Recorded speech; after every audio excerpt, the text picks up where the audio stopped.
오늘 함께 나눌 하나님 말씀은 요한계시록 1장 9절에서 10절 말씀입니다. 요한계시록 1장 9절에서 20절 말씀입니다. 제가 가진 성경으로 신약 399페이지에 있습니다.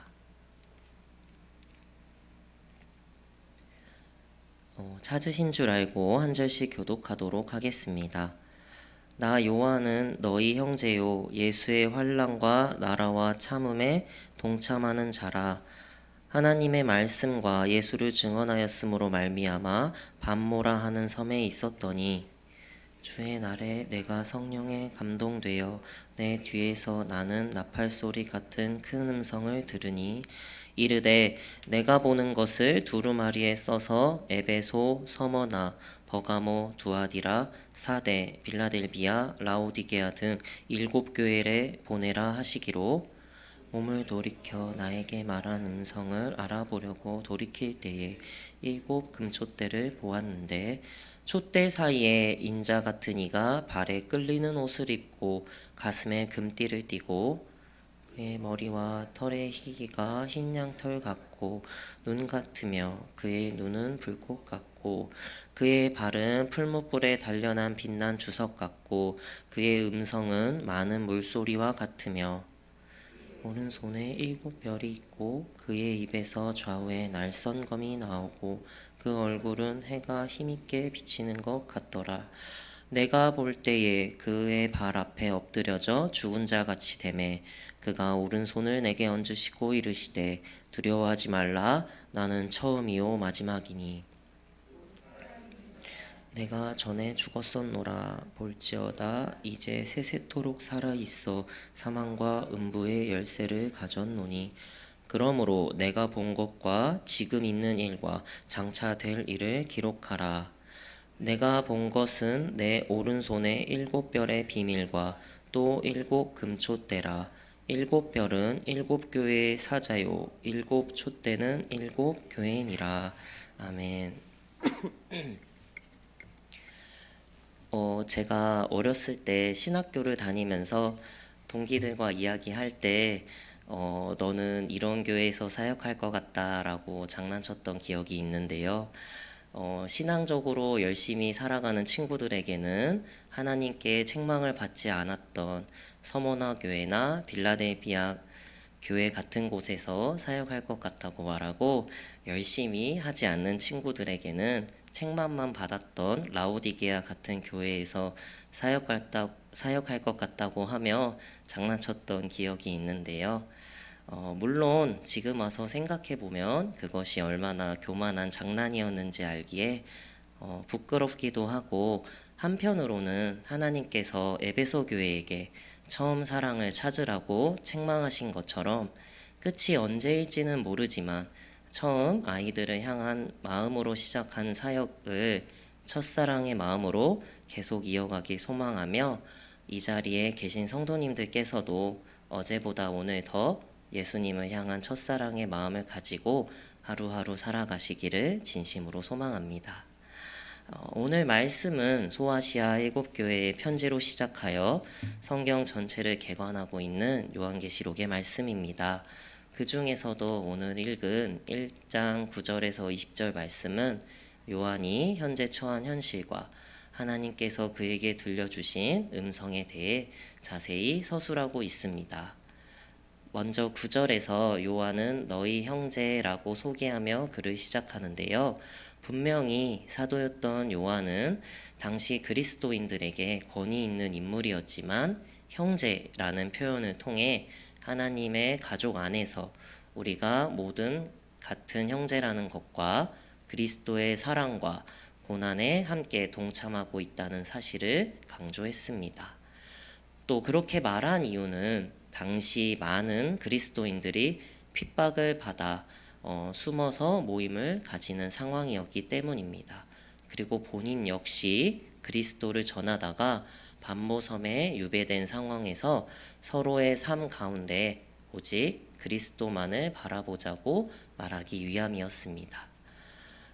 우리가 세상을 살아가면서 가장 어려울 때는 지금 힘든 것을 생각하는 것보다 더 이상 소망을 가질 수 없을 때라고 생각이 듭니다. 이처럼 당시의 그리스도인들은 그러한 희망조차 없는 상태였습니다. 동물들의 먹이가 되기도 하고 불에 타 죽기도 하며 온갖 고문 속에서 고통을 받고 있었습니다. 어찌 보면 하나님께 버림을 받은 것이 아닌가라고 하는 생각이 들 수도 있던 그때, 하나님께서는 사도 요한을 통해 지금 이 순간이 힘들어 보여도 하나님이 주신 이 계시를 통해 산 소망이 무엇인지 깨달으라 라고 말씀하십니다. 눈에 보이는 것이 전부가 아닌 변하지 않는 소망이 있다는 것을 말씀하신 것입니다. 그리고 그 소망의 말씀을 가장 먼저 7 교회에게 전달하라고 하셨습니다. 12절에 요한이 음성을 듣고 몸을 돌이켜 보았을 때 7 금촛대를 보았고 그 촛대 사이에 인자 같은 이가 계셨다고 했습니다. 여기서 인자는 그리스도를 뜻하며 13절에서 16절 말씀을 통해 인자가 얼마나 강하며 이 세상을 창조하시고 다스리시는 분인지 아주 자세하게 묘사하고 있는데요. 그런 인자를 본 사도 요한은 어떻게 반응합니까? 17절 말씀에 따르면 그는 그의 발 앞에 엎드려져 죽은 자 같이 되매라고 쓰여 있습니다. 요한뿐만 아니라 이전에 모세나 엘리야 등등 많은 선지자들이 하나님을 뵐 때 그 얼굴을 보지 못했던 것처럼 요한도 전능하신 하나님의 임재 앞에 압도되어 엎드린 것입니다. 그러자 인자는 오른손을 얹으시며 말씀하십니다. 두려워하지 말라. 나는 처음이요 마지막이니 곧 살아있는 자라. 내가 전에 죽었었노라. 볼지어다 이제 세세토록 살아있어 사망과 음부의 열쇠를 가졌노니. 아멘. 그리고 그 선포를 통해 하나님께서는 요한계시록에서 하나하나 모든 상황을 설명해 주셨고 마지막으로 이것이 끝이 아니라고 말씀하십니다. 그 말씀 이후에 가장 먼저 등장하는 것이 바로 7 교회에 대한 메시지였습니다. 서두에서 말씀드린 것처럼 당시 그리스도인들은 정말 끝이 보이지 않는 고통의 시간을 보내고 있었습니다. 사도였던 요한도 반모섬에 유배되었고요. 그럴 때 그리스도인들은 어떤 마음으로 세상을 살아갔을까요? 물론 하나님의 역사하심을 믿고 살아가는 성도님들도 있었겠지만 제가 그 당시에 살았다면 정말 하나님께서 역사하고 계신가 하는 의심이 조금 들었을 것 같습니다. 실제로 오늘날 많은 아이들과 신앙 얘기를 하다 보면 하나님이 안 계신 것 같다라고 하는 아이들보단 하나님이 내 옆에 안 계시는 것 같다라고 대답하는 친구들이 많았습니다. 즉 아이들이 예수님이 누구신지는 알고 있지만 내 마음속에 내 옆에 계시는지는 모르겠다는 것입니다. 그렇다면 왜 이런 일이 생길까요? 그것은 예수님의 임재를 아직 온전히 경험하지 못하였기 때문입니다. 그리고 하나님께서는 이 상황을 너무나도 잘 아셨기에 요한에게 환상을 보여주시며 그 소망의 메시지를 전하라고 하신 것입니다. 이처럼 계시록을 통해 하나님께서는 고난의 시대를 살아가는 우리에게 붙잡아야 할 소망이 무엇인지를 말씀하십니다. 우리가 붙잡아야 할 소망은 오직 예수 그리스도이며 예수 그리스도가 우리의 소망이 되기 위해서는 날마다 복음이 살아있음을 삶으로 고백해야 하는 것입니다. 복음은 무엇입니까? 바로 복된 소식입니다. 우리의 힘으로는 이겨낼 수 없는 모든 죄와 죽음을 예수님께서 십자가를 통해 이기셨다는 소식입니다. 그리고 절망이 넘치는 이 세상 속에서 예수 그리스도의 부활을 통해 선포된 것이 바로 복음이라는 것이죠. 물론 그 당시 초대교회의 공동체 상황은 매우 어려웠습니다. 그런 환경에서 믿음을 지키는 것 자체가 매우 기적과 같았을 것이고요. 그러나 주어진 환경 속에서도 주님만을 바라보며 믿음을 지킨 성도는 분명히 있었습니다.